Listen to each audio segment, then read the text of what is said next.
Bonjour, alors dans cette vidéo, nous allons détailler le plan d'étude d'une fonction d'une variable réelle à valeur réelle. Et pour illustrer les différentes étapes, je vais prendre comme appui la fonction de l'exercice 7 du TD numéro 11, qui est la fonction f de x égale 1 sur cosinus x. Alors, la première étape d'un plan d'étude, bien entendu, c'est de déterminer le domaine de définition de la fonction. F étant une fonction quotient, bien entendu, ici, dans notre cas, elle va être définie dans le cas où son dénominateur est non nul, c'est-à-dire si et seulement si le cos de x est non nul. Alors voilà, si je trace le cercle trigonométrique, je vois qu'il s'annule en la valeur pi sur 2 à 2 pi près, bien entendu, ou alors en moins pi sur 2 à 2 pi près, mais puisque je peux passer d'une solution à l'autre par demi-tour, je vais simplement pouvoir exprimer que x n'appartient pas à l'ensemble pi sur 2 plus k pi, donc à un demi-tour près. Pour k, bien entendu, un entier relatif. Ce qui veut dire que l'ensemble de définition va être l'ensemble R privé de toutes ses valeurs interdites, c'est-à-dire les pi sur 2 plus k pi avec k appartenant à z, et une autre façon peut-être d'écrire cet ensemble de définitions, c'est de l'écrire comme une union d'intervalles ouverts de moins pi sur 2 plus k pi à pi sur 2 plus k pi. Alors il s'agit ensuite, dans un second temps, d'établir les éventuelles particularités de la fonction f, c'est-à-dire d'étudier la périodicité, les symétries éventuelles de cette fonction-là. Ceci dans l'objectif de réduire l'ensemble d'études. Et pourquoi réduire l'ensemble d'études? Eh bien simplement pour faciliter l'étude des variations de f.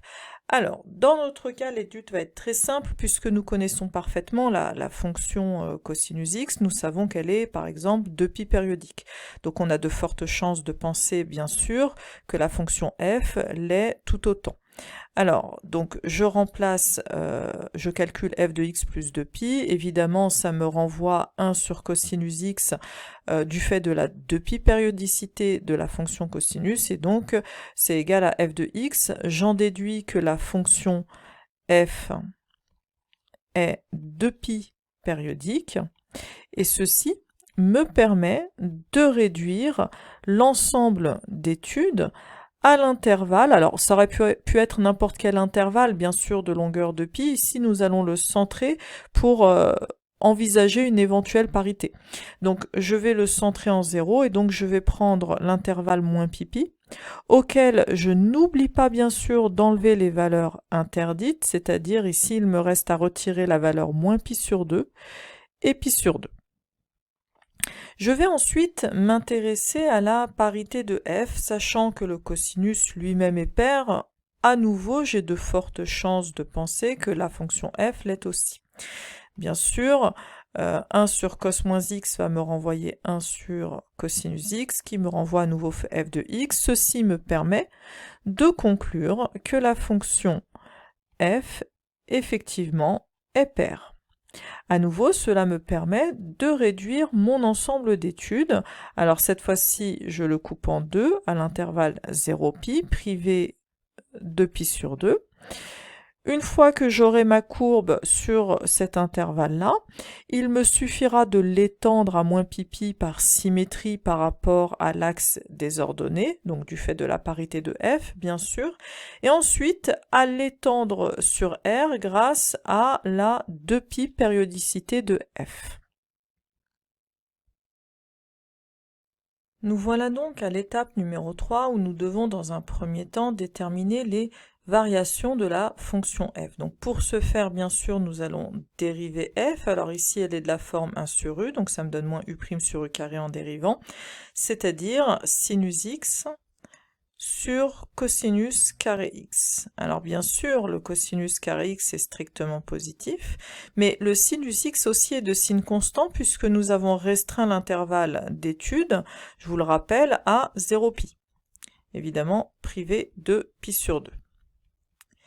ce qui nous permet d'obtenir directement le tableau de variation, donc que je vais prendre soin de tracer uniquement sur l'intervalle d'étude, c'est-à-dire sur l'intervalle 0π. Je retire la valeur interdite, sur laquelle donc je mets un codage, double barre. Je mets f' de x qui est positif sur tout l'intervalle d'après notre étude. Et donc, cela me donne les variations de f qui est croissante sur les deux morceaux. Et donc, là, si je calcule f de 0, bien sûr, ça me fait 1 sur 1 qui me donne 1. Alors, en pi, ça me donne du 1 sur moins 1, soit moins 1. Et il me reste maintenant les limites en pi sur 2 moins et pi sur 2 plus à déterminer. Alors, je commence par la limite de f de x quand x tend vers pi sur 2 moins. Alors, c'est-à-dire que là, j'ai une valeur qui est légèrement inférieure à pi sur 2. Donc, on peut imaginer, par exemple, un angle, hop, qui est tout proche du pi sur 2, mais légèrement plus petit. Et donc, vous pouvez voir que le cosinus, il va tendre vers 0, mais vers 0 plus. Et donc, 1 sur 0 plus, ça va me donner du plus l'infini. Alors, la limite, lorsque f de x, cette fois-ci, tend vers pi sur 2 plus, donc l'angle est cette fois-ci très légèrement supérieur à pi sur 2, hein. Et donc, comme vous pouvez le constater, cette fois-ci, le cosinus tendra vers 0 moins. Et donc, la limite de f sera 1 sur 0 moins, soit moins l'infini. Donc, je reporte bien sûr mes limites dans le tableau et je vois que tout est cohérent par rapport aux valeurs que j'avais déjà. Ceci m'amène directement au point en réalité numéro 4 et au point numéro 5. Alors, les extrémas éventuels, ici, je pourrais envisager le 1 et le moins 1, vous voyez, qui sont sur les bords.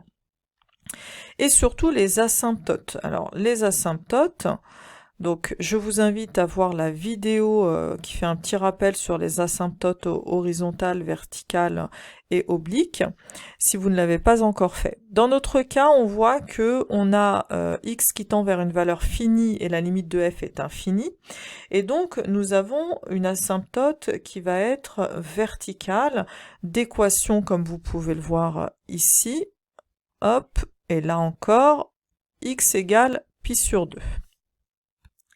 Il ne nous reste plus donc qu'à passer à la dernière étape, c'est-à-dire le tracé du graphe. Voilà donc la dernière étape où nous devons tracer le graphe en s'aidant bien sûr de tout ce qui a été fait auparavant.